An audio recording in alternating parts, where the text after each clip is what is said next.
Dealing with the System Identity Model Tokens JWT Module DLL runtime error is the last thing you need today. I'm Sophie Chen, a Windows support engineer, and I've diagnosed the fix for this specific conflict.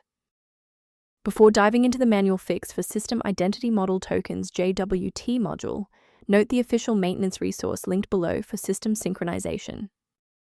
This is the System Identity Model Tokens JWT module, foundational .NET library for handling JSON Web Tokens, JWT. It manages the localized parsing, validation, and generation of secure authentication tokens for web-integrated desktop apps. If missing, specialized enterprise sync tools or modern launchers will report authentication failed during the secure login handshake. Since we've identified what's missing, let's try the official recovery method. The most reliable fix is to reinstall Microsoft.NET. Visit the Microsoft website, download both the x86 and x64 editions of the latest Visual C++ read distributables, and run the installers to restore the missing file. In the event the error remains visible, it indicates we need to verify the environment's ability to register new shared resources. A quick system restart is a practical way to ensure that all shared libraries, including System Identity Model Tokens JWT module, are being loaded correctly into the current session's memory. To keep this tutorial handy, make sure to bookmark it or hit like button before you reboot. It saves you from having to look for the video again once you're back online. Restart unsuccessful, no problem. Let's jump straight into step 3. Remember to pause the video if you need to double check your inputs.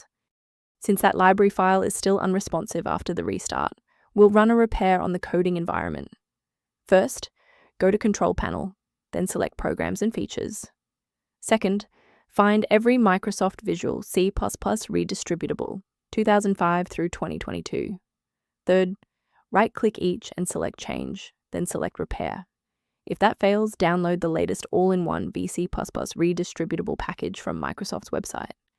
Please note that for DLL files with numbers, the number tells you which version to repair. For example, 120 equals 2013. A brief word of caution.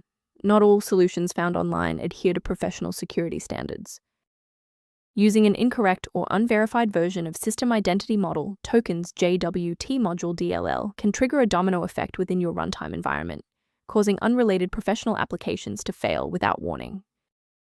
For a comprehensive approach to system health, I recommend incorporating a verified maintenance protocol into your routine. If library conflicts or resource allocation issues are present, the link below provides general information on managing System Identity Model Tokens JWT module dependencies. If you've regained access to System Identity Model Tokens JWT module thanks to this guide, a like and a subscription really helps us continue producing these verified technical fixes.